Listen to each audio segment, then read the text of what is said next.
Hello students, today we are going to study about the fetal skull. The fetal skull is one of the important thing which you have to study. Before studying the malposition and malpresentation, you have to learn the basics.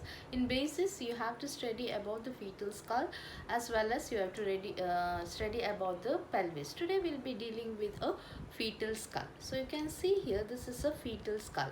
The fetal skull is the most important part of the fetus. Okay, it's one of the most important part of the fetus. Usually the fetal skull, it is larger when we are comparing. When the baby is born, it to compare to the body, you feel that the fetal skull is the larger one. Once the head is delivered, then the remaining part of the fetus will be delivered easily. Next, we'll see about the areas of this fetal skull. So, studying the areas of the fetal skull stands also a very important thing. So, first we'll see what are the areas of the fetal skull. To study about the areas of the fetal skull, first you have a vertex. Okay, this area is a vertex. Then you have a brow, the face and the sinciput. So, you have vertex, brow, the face and the sinciput. First we'll see what is the vertex. So to see about the vertex, the area of the vertex, it is a quadrangular area. We call it as a quadrangular area. So in the front you can see this anterior fontanelle, which we call it as bregma. So you have an anterior fontanelle and you have a coronal suture. Okay, the front side you have a bregma, that is bregma, anterior fontanelle and the coronal suture.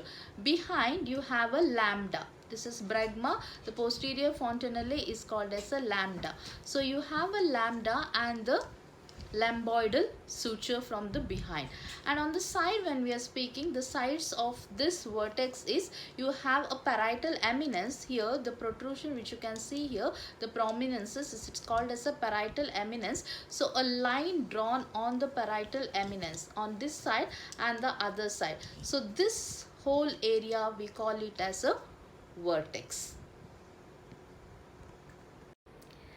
The next area is a brow. The brow is an area which is bounded posteriorly by the anterior fontanelle, that is bregma, and the coronal suture, and anteriorly by the root of the nose and the orbital ridges. So this is an area which represent as a brow.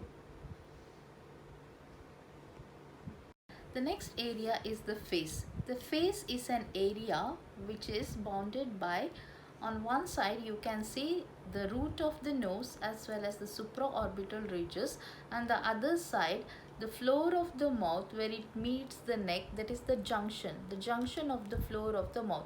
The junction is the area where the floor of the mouth meets with the neck. That part we call it as a junction. So face is an area which is from the root of the nose, the supraorbital ridges, up till the junction of the floor of the mouth. Next area is the sinciput. The sinciput is an area just in front of the anterior fontanelle which corresponds to the brow, whereas occiput is an area which is limited to the occipital bone. So this is the sinciput and the occiput. So the area of the fetal skull which we have studied till now is vertex, you have the brow, the face, the sinciput and also the occiput. These are the areas of the fetal skull. So we have seen about the areas of the fetal skull. Next we'll move on to the sutures of the fetal skull. So we'll see the various sutures which are present on the fetal skull. So first we'll see about the sagittal suture. You can see here the sagittal suture, which is also called as a longitudinal suture. So this is a sagittal suture which lies between the two parietal bones. These are the two parietal bones, and in between there is a suture which we call it as a sagittal suture. The next one is a coronal suture. You can see over here, this is a coronal suture. The coronal suture lies between the two parietal bone and the frontal bone. Next we'll see the frontal suture. The frontal suture which separates the two frontal bone, we call it as a frontal suture. And the next one is a lambdoidal suture. You can see over here, this is called as a lambdoidal suture, which is present in between the two parietal bone and the occipital bone. So these are the various sutures which you can see. So we have seen about the areas, we have seen about the sutures. Next we'll see about the fontanelles. So what are fontanelles? The wide gap which you can see over here, the wide gap which you can see over here, that is in between the sutures, we call it as fontanelles. So there are two important fontanelles which we are going to study.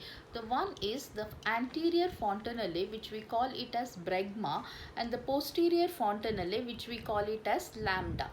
So first we'll see about the anterior fontanelle.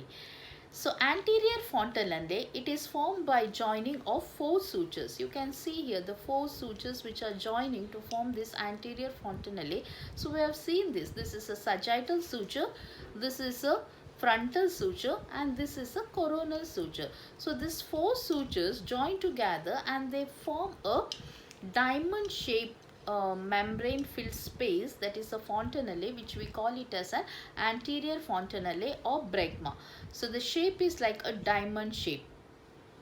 Its anterior posterior diameter and transverse diameter, the anterior posterior diameter and the transverse diameter measures 3 centimeters each, and this ossifies at 18 months, that is after birth. So once the baby is born, once you touch, you can feel that there is something here, space in between. You can feel it when you really examine the newborn baby. So this get ossified at around 18 months. If this doesn't get ossified even after 24 months, then it says that there is certain pathological reason. So that is about the anterior fontanelle.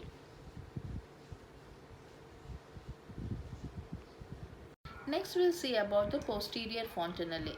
So here we can see the posterior fontanelle. The posterior fontanelle is formed where the three sutures meet together. So you have a sagittal suture over here and the lambdoid suture over here. So this lambdoid suture and the sagittal suture meet and forms a posterior fontanelle, which we call it as a lambda, and it is triangular in shape and it measures 1.2 centimeters here, anterior and posterior, and also transverse it measures 1.2 centimeters. So that is about the anterior fontanelle and the posterior fontanelle.